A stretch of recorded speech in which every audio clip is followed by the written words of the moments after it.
student of MSc 2 Botany from Postgraduate Government College for Girls, Sector 11, Chandigarh, welcomes you all in Colloquium, an academic interaction, Series 3rd, International Chapter on Climate Change and Carbon Footprint.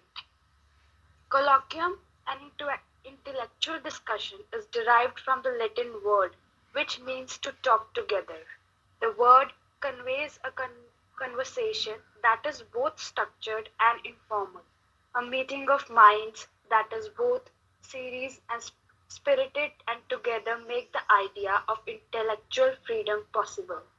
A colloquium is an academic conference which occurs biannually in the first and the last quarter of the year, where the presenter present papers, analyze and discuss a particular topic, and students harvest knowledge listening to the idea of lectures. The colloquium showcased student research through poster and oral presentations and provide platform to the undergraduate and postgraduate students to share their views and research and improve their diction and presenting skills. The objectives of colloquium are it provides a friendly interface that allows panel members to input data and monitor the execution study. It has an academic excellence with practical relevance. It aimed at students with a diverse array of background who have deep concern for the challenges arising from the rapid climate change and to enhance its sustainability and human well-being. The colloquium boosts your network, helping you to develop soft skills, communication, and the time management. To introduce students to dedicated researchers and diverse group of scholars representing multiple disciplines. To introduce students to a range of challenging assignments, digital PowerPoint presentations, and archival research. It was a pleasure to attend last two series given by Professor Neelu Sood on the topic Harvest from Pollution and series 2 given by Professor Daisy R. Betish, Chairperson Botany Department, Punjab University on the topic COVID-19 in relation to environment. So today we all are here for series 3rd which is on the theme climate change and carbon footprint. Now, I will request my classmate Rashim to give brief introduction about our distinguished speaker. Good morning, everyone. This is Rashim, student of MSc Botany from Government Girls College, Sector 11, Chandigarh. Today, we are pleased to welcome Dr. Himangana Gupta, a very special guest. Dr. Himangana Gupta is a JSPS UNU postdoctoral fellow at the University of Tokyo and United Nations University Institute for the Advanced Study of Sustainability. She did her BSc from Postgraduate Government Girls College for Girls, Sector 11, Chandigarh, and her MSc and PhD from Punjab University. She is a university gold medalist and was also awarded the Academic Excellence Award by the PUAA in 2011 and Young Scientist Award by the Institute of Mountain Environment, University of Jammu in 2014. She is a certified expert in climate adaptation, finance and adaptation ambassador of the Frankfurt School of Finance and Management, Germany. Prior to joining UNUIES, she worked as a program officer, National Communication Cell of the Ministry of Environment, Forest and Climate Change. As a part of NATCOM, she coordinated with various scientists, climate experts, and other ministries to compile India's national communications to the UNFCCC. She organized various national level workshops and contributed to several publications of the ministry. Dr. Himangana has nearly 20 publications in national and international peer-reviewed journals and books. She has 3 edited books with Springer and more are in the pipeline. She has also delivered many invited lectures as guest speaker on climate change, women empowerment, and sustainable development goals. She is a member of various national and international societies in India, Morocco, Nepal. With that, I ask that you all give full attention to Dr. Himangna. You sit in, and as already introduced, that I did my bachelor's from GCG, and I really had a nice time there along with the studies. And I really miss GCG. So I'm going to now, as you've already seen my topic here, but before I start, I would like to thank Dr. Vishal Sharma, whose idea, this colloquium is, and the principal of the college. I think this is a great idea to encourage you all and get you on board with the recent information and all the, discussion topics. So it's really, very few teachers can actually do this. So thanks to Dr. Vishal. And okay, so I want to share my screen now. So yes, thank you so much.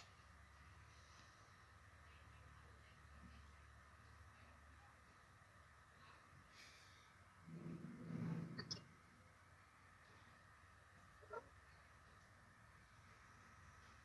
Can you see my screen? Yes, ma'am. Yes, ma'am. Okay, thank you so much. So as already discussed, I'm going to talk about climate change. So climate change actually is becoming a very popular term. So I think all of you already know about climate change. And I'm going to, discuss some of the international developments and what is happening nationally. And I'll try to link it with solid waste management. And that is how it is actually organized. But please do not consider this as an information overload on you. You can stop me anytime for discussions or for questions. So I cannot see the chat, chat tab when I am presenting my screen. So you can just, unmute yourself and start talking whenever you want.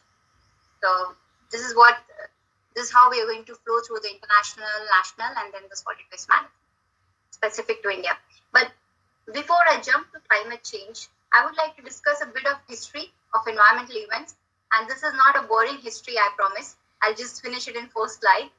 And environment actually started to become a global concern in 1960s. In 1960s, Rachel Carson, she wrote a book called The Silent Spring. In The Silent Spring, she actually highlighted that the use of pesticides, especially DDT, was leading to, cracking of the eggs of the birds. The birds died before they were even born because the shells were so thin because of the impact of DDT that they could not, stay longer until the birth. So that is why she wrote the book Silent Spring, that there are going to be like no birds soon during the springtime. So this really created a lot of, concern about the way we were developing, the way the developed countries had already developed by then. So in 1972, we had a conference called the Stockholm Conference on Human Environment, and all the, heads of the state, went to this conference, and that time Indira Gandhi. So we always think that India is, far behind in so many things, but in emissions, it's not. It's the 4th largest emitter of the world. The first is China. Second is United States. Third is European Union. European Union means not one country of Europe, but the entire European Union together. And 4th is India. And then 5th is Russia, and then Japan, and so on. So why I'm telling you this is that last time this was a question in UGC NET exam, the ranking of global greenhouse gas emitting countries, and many people got it wrong and did it wrong just because we have got an impression that developing countries do not emit so much and only the developed countries are doing high emissions. It is not true. In 1992, the situation was different, but now it has changed. India has become the 4th largest global emitter. And that is the reason that India had to now take commitments to, reduce its emissions. So its first action to start, reducing its emission was in 2008. It is known as the National Action Plan on Climate Change. And normally we call it NAPCC. NAPCC is more easier to, say. It has 8 national missions, which I'm going to discuss. The second major action was Copenhagen Voluntary Commitment.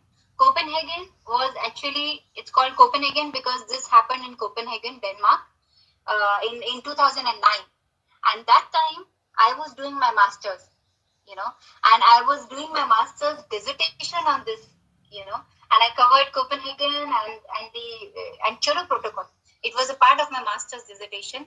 which I actually worked on. It was extremely interesting for me at that time that how at the negotiation tables the developing countries are forced by the developed countries by lowering them, maybe by providing some financial resources to take action for climate change. So in this case, during 2009, this was in 2009.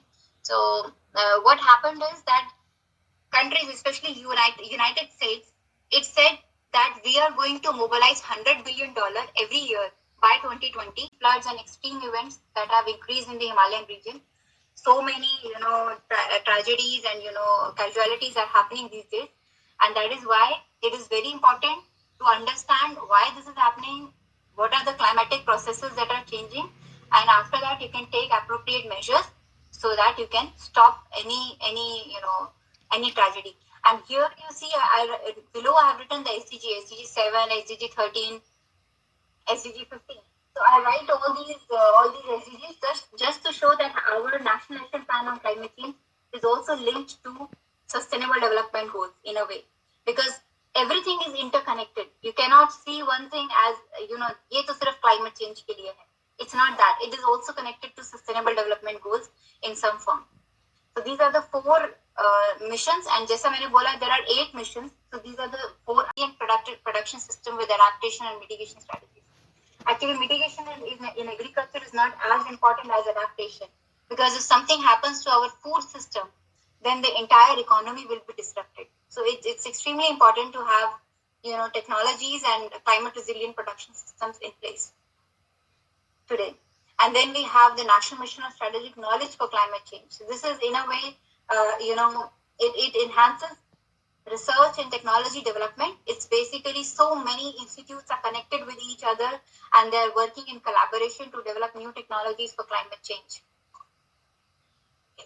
So here I talk about Copenhagen commitments from 2014 level. So you see, we have reduced 21%. I said the target was 20 to 25%, but this is until 2014, 2005 to 2014. So in 2016, it's already 24%, but I'm giving this reference from the second biennial update of report of India, and I am a contributor to this report, so I thought to share this one rather than the other one. The other one has just been released in January, which has the details about the climate reduction of emissions from Indian subcontinent.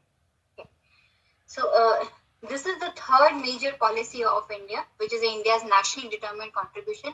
ये वो contribution है जो मैंने आपको बताया था Paris agreement के लिए सभी कंट्रीज ने सबमिट किया है. It is a bottom up emissions, bottom up intention कि हम इतना रिड्यूस करेंगे. तो इसीलिए सभी कंट्रीज ने सबमिट किया था पेरिस एग्रीमेंट को. So these intentions became determined contributions. So now it is legally binding that you have to reduce these emissions. So India will take time, and behavioral change is the only solution. Okay, ma'am. Thank you, ma'am.